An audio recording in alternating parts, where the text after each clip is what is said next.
Hello friends, Bhojpuri news present पे आप सभी का स्वागत है। तो दोस्तों, आप सबने देखा कल तबला वाला गाना सारेगामा हम भोजपुरी से आया, वह हल्का मचा रहा है। दोस्तों, उसका लॉन्च इवेंट भी पटना में रखा गया था, वो भी काफ़ी अच्छा रहा। वहाँ पे खेसारी लाल यादव जी ने कुछ अपने विरोधियों को जवाब भी दिया, जो उनके रोज़गार देने काम को गलत साबित कर रहे थे और उनको फालतू भी कुछ लोग बोल रहे थे, उनको भी उन्होंने करारा जवाब दिया। उसके बाद कल रात को खेसारी लाल यादव जी का नवादा रजौली में स्टेज प्रोग्राम था, वहाँ भी काफ़ी भीड़, मतलब एकदम जन सैलाब देखने को मिला। दोस्तों, सभी लोग हाथों में फ्लैश लाइट लेकर दिखा रहे थे कि देख सकते हैं आप स्टेज शो जाके कितना ज़्यादा भीड़ था वहाँ पे।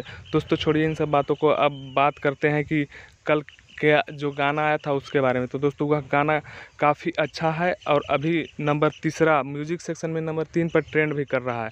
तो दोस्तों, इसको नंबर 1 पे लाना है जल्दी से जल्दी। तो दोस्तों, इस गाने को ज़्यादा से ज़्यादा लाइक और शेयर करें और मेरे इस चैनल को सब्सक्राइब ज़रूर से ज़रूर करें। दोस्तों, जय हिंद, जय भोजपुरी।